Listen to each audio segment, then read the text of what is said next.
President Biden on Tuesday called on Congress to ban assault weapons and high-capacity magazines and to close loopholes in the background check system after a gunman killed 10 people at a grocery store in Boulder, Colorado.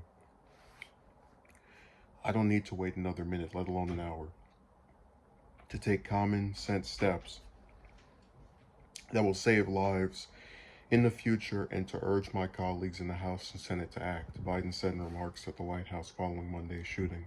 We can ban assault weapons and high-capacity magazines in this country once again. I got that done when I was a senator. We should do that again. We should do it again, rather. Biden called on the Senate to immediately pass two House-passed bills that would expand background checks for firearm sales, noting that both passed the Democratic-controlled lower chamber with some Republican support. One of the bills would close the so-called Charleston loophole by extending the initial background check review period from 3 to 10 days.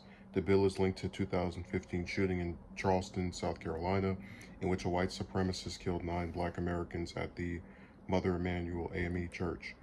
This is not and should not be a partisan issue. This is an American issue. It will save lives, American lives, and we have to act, Biden said. 10 people, including a police officer, were shot and killed at a King Soopers grocery store in Boulder on Monday. We don't have any of those over here, so that's why its name took me aback. I decided to not make a video about the shooting, just the shooting by itself, but rather politicians responding to it, because typically when I cover these shootings, or really just any of them, I read off a number of people that died, where it took place at, maybe what the police chief said. It's very formulaic, and I would say the same thing about these shootings. Now, this is one of the first ones to occur while Biden's been president. And I feel the need to mention some of the continuity that's involved with this.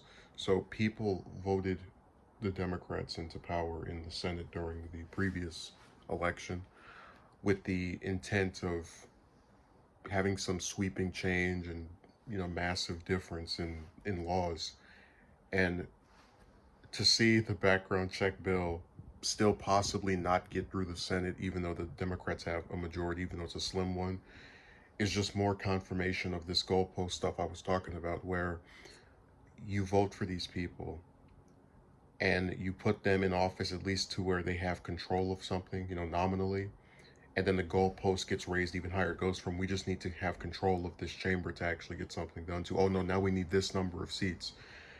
So what I predict will happen, I really hope this is incorrect. I hope that background check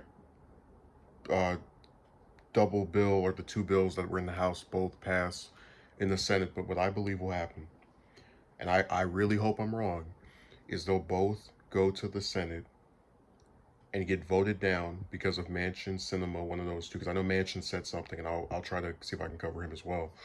And then after those bills fail in the Senate, they'll remain passed in the House, right? But they can't become law unless they pass both chambers.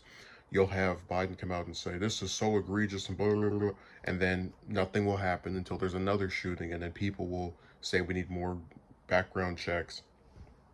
And it will be the exact same song being repeated until 2022's election, where the Democrats will either lose the House or the Senate, possibly both.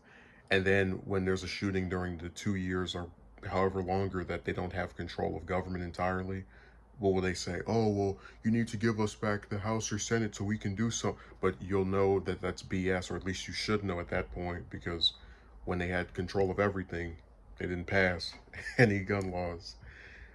Usually because their own members stood in the way. That's typically what it is. The Democrats are their own worst enemy, because for all the stuff they say about Republicans, most of them are very consistent about not supporting any gun control measures at all. And the few that do, like Collins, Murkowski, they get treated like trash across both sides. So they're going to try to shame the Republicans for acting the way that they always do, but they're not going to get mad at the Democrats like Manchin or Sinema, who are supposed to actually be trying to change things as members of this party that supposedly believes in gun control. So it's another sad event, and it's just repetitious. Like, I wish I could get a collection of all the times different senators said the exact same thing about every single shooting. We need to pass gun control, and then they vote for something, and then it gets voted down. You don't see them get mad at the people who stopped it. It's just the same old song and dance. And unfortunately, it's costing people their lives.